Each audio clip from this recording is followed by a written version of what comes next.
সুতরাং আমরা যে ত্যাগের মহিমায় আমরা জ্বলে উঠেছিলাম, সেই ত্যাগ শুধু কুরবানির দিনের জন্য নয়, বাকি জিন্দেগির জন্য আমাকে এই ত্যাগকে কাজে লাগাতে হবে। তো আল্লাহ তাআলা বলেন, ওয়ালা তাকুনু কাল্লাতী নাকাদাত গাসলাহা মিন বাদি কুওয়াতিন আনকাতা, তোমরা ওই মহিলার মতো হইও না। আরবে একটা মহিলা ছিল, যে মহিলার প্রসিদ্ধ হয়ে গেছে, সে দিনের বেলায় কাপড় বুনতো, বিভিন্ন পোশাক বানাইতো, খুব সুন্দর করে বানাইতে পারত, কিন্তু সন্ধ্যায় সেটাকে ছুরি দিয়ে কেটে টুকরা টুকরা করে ফেলত। একটা টুপি বানাইছে সুন্দর করে, সন্ধ্যায় এটাকে কাইটা টুকরা টুকরা করে ফেলছে। একটা কাপড় বুনছে, সন্ধ্যাবেলা ওইটাকে ব্যবহার করার আগে কি করে ফেলছে, নষ্ট করে ফেলছে। আচ্ছা বলেন তো, আপনার আমার কাছে যদি সাধারণভাবে প্রশ্ন করা হয় যে সারাদিন পরিশ্রম করে এত সুন্দর বস্তু বানাইলো, এটা ব্যবহার না করে সে কি করলো, কেটে ফেললো, এটা কি কোনো বুদ্ধিমানের কাজ হবে? এটা কি কোনো কাজের মধ্যে পড়বে? কোন পাগল ছাড়া এই কাজ করতে পারে? তার বানানো কাজকে সে ধ্বংস করে দিল। তাফসীরের কিতাবের মধ্যে লেখছে, হারকা নামী এই মহিলা, হারকা মক্কায় এই মহিলা ছিল। সে কি করত, মানে দিনের বেলায় ভালো কাজ করত, ভালো ভালো কাপড় বানাইতো, রাতের বেলা কেটে দিত। এটা পরবর্তীতে আরবদের কাছে একটা উপমা হয়ে গেছে, দরবুল মিসাল হয়ে গেছে। এটা দিয়ে ওই সমস্ত ব্যক্তিদেরকে উদাহরণ দিত যে তার আমলকে নষ্ট করে ফেলছে।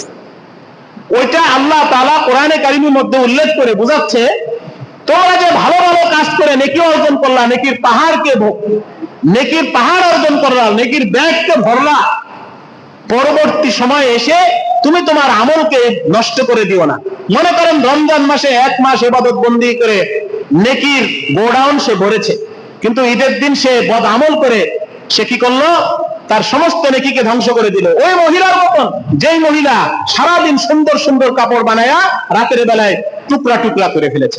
আল্লাহ তাআলা কোরআনে এই মহিলার উদাহরণ দিয়ে বলতেছে, ওয়ালা তাকুনু কাল্লাতী নাকাদাত গাসলাহা মিন বাদি কুওয়াতিন আনকাতা, ওই মহিলার মতো হয়ো না যে মহিলা সারাদিন কষ্ট করে মেহনত করে কাপড় বুনন করার পরে, নাকাদাত গাসলা, গাসলুন মানে কাপড় বোনা, এই জন্য বলা গাজাল। ইমাম গাজালিকে গাজালি কেন বলা হয়? তিনি কাপড় ব্যবসায়ী ছিলেন, তাঁত শিল্পের লোক ছিলেন। সে তার বুনন করা কাপড়কে কি করেছেন, কি করত, কেটে ফেলতো। ওই মহিলার মতো হইও না যে তুমি 1 মাস রোজা রাখলা, কিন্তু পরবর্তীতে বদ আমল করে তোমার রোজার নেকি সমূহ ধ্বংস করে দিলা। তুমি ত্যাগের মহিমায় জ্বলে উঠে তুমি তোমার প্রিয় বস্তুকে কুরবানি করে আল্লাহর নৈকট্য অর্জন করেছো। তুমি বাইতুল্লাহ শরীফ গিয়ে হজ আদায় করেছো, তুমি আরাফার দিনে রোজা রেখেছো, তুমি তাকবীর তাশরিক আদায় করে ওয়াজিব আমল আদায় করে আল্লাহর প্রিয় বান্দা হয়ে গিয়েছো। এখন তোমার ছুটি নাই, এমন নয় যে তোমার ছুটি হয়ে গেছে। যেমন আমরা বর্তমানে হয়ে গেছি সাপ্তাহিক মুসল্লি, জুমার দিন আমল করে সে 1 সপ্তাহ ছুটি নেয়, 1 সপ্তাহ ছুটি নেয়, 1 সপ্তাহ ছুটি নিয়ে পরবর্তী 1 সপ্তাহে আবার আসে। তো এই সমস্ত ব্যক্তিরা ওই মহিলার মতন, যে একটা ভালো জিনিস বানায় ধ্বংস করে দিল। জুমার দিন নেক আমল করছে, এটা তো সব অবশ্যই হয়েছে, কিন্তু বাকি দিনগুলোতে নামাজ সাদ দ্বারায় তার এই নেক আমল ধ্বংস হয়ে গেছে। আল্লাহ বলেন, ওয়া'বুদ রাব্বাকা হাত্তা ইয়াতিয়াকাল ইয়াকিন, তুমি তোমার মৃত্যুর আগ পর্যন্ত ইবাদত করতে থাকো। ইবাদতের মধ্যে কোনো ছাড় নাই। সাধারণভাবে আমাদের উপরে ইবাদত দিয়ে দেওয়া আছে, আর বিশেষ বিশেষ মুহূর্তে স্পেশাল মুহূর্ত দেওয়া হয়েছে, যেন বান্দা অল্প সময়ে বেশি আমল করতে পারে এবং ওই বিশেষ মুহূর্তগুলোতে বেশি ইবাদত করে সারা সময়ের ইবাদতের ট্রেনিং নিতে পারে। এই জন্য তো আমরা উল্টা হয়ে গেলাম। ট্রেনিং নেওয়ার পরে, সেনাবাহিনী ট্রেনিং নেওয়ার পরে যদি চাকরি না করে, যুদ্ধ না করে, তার শরীর বেড়ে যায়, উল্টাপাল্টা হয়ে যায়, তার ব্যথা বাড়ে। আর যদি কি করে, কেউ ট্রেনিং নেয়, জিহাদের ট্রেনিং নেয়, এরপরে সে জিহাদের এই ট্রেনিং এর উপরে সবসময় চলে, তাহলে তার শরীর কি হবে না, নষ্ট হবে না। আর যদি সে বসে থাকে তাহলে শরীর নষ্ট হয়ে যাবে। বান্দা ইবাদত করলো বেশি সময়, এরপরে সে ছেড়ে দিল, তাহলে সে আরো বেশি খারাপ হয়ে যাবে। এজন্য সর্বশেষ কথা হচ্ছে, আল্লাহ রাসূল বলেন, খায়রুল উমুরি আদওয়ামুহা ওয়া ইন কাল্লাত। প্রত্যেক নেক আমল ওইটা উত্তম যেটা ধারাবাহিক ভাবে করা হয়। হ্যাঁ, নামাজ পড়নেওয়ালা যদি ধারাবাহিক ভাবে নামাজ পড়ে তাহলে তার নামাজ ভালো, আর যে ধারাবাহিক ভাবে পড়ে না তার নামাজের আমল সঠিক নয়।